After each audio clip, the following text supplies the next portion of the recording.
Une variété de boissons, des spectacles, mais surtout de la nourriture.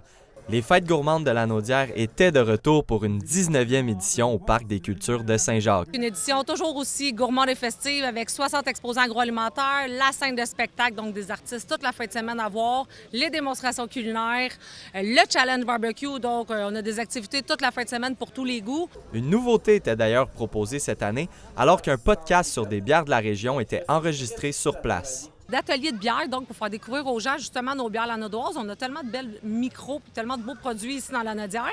Donc c'est un ajout cette année, les ateliers un peu découverte de bière. Donc on a 3 thématiques différentes. Puis on laisse parler nos professionnels, puis on peut les écouter, poser des questions, tout ça. C'est très interactif. Là, on déguste de la bière évidemment en même temps.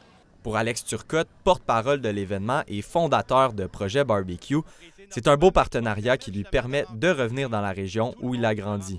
C'est toujours un plaisir de revenir dans la région. C'est un plaisir de pouvoir participer à un événement où ce que je peux mettre en lumière cette région-là où j'ai grandi, que j'ai toujours apprécié. Du côté de la municipalité haute, c'est un plaisir de recevoir l'événement année après année. Notre visiteur, on en a parlé de Saint-Jean, il y a les visiteurs aussi qui sont de la Nouvelle-Acadie qui est à côté de nous, puis aussi on a la MRC Montcalm qui est un frère partenaire, mais aussi on parle de la Lanaudière. Donc les gens de la Lanaudière, on a la Lanaudière Sud, la Lanaudière Nord, donc c'est peut-être un bon moment de venir nous visiter. On est quand même assez central, Saint-Jean, qu'on parle du nord de la Lanaudière ou du sud, je pense que les gens peuvent venir nous visiter. Fait que ça, c'est vraiment intéressant. Les visiteurs, eux, apprécient la variété, ce qui permet à chacun d'y trouver son compte.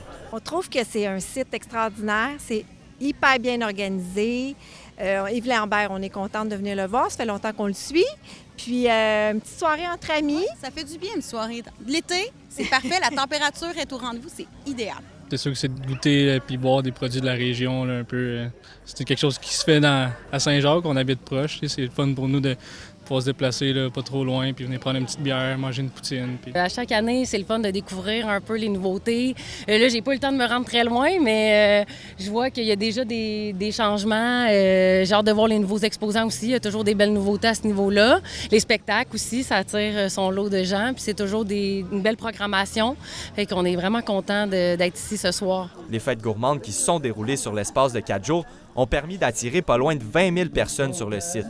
L'événement sera d'ailleurs de retour l'année prochaine pour fêter sa 20e édition. Charles Lantier, TVRM, Saint-Jacques.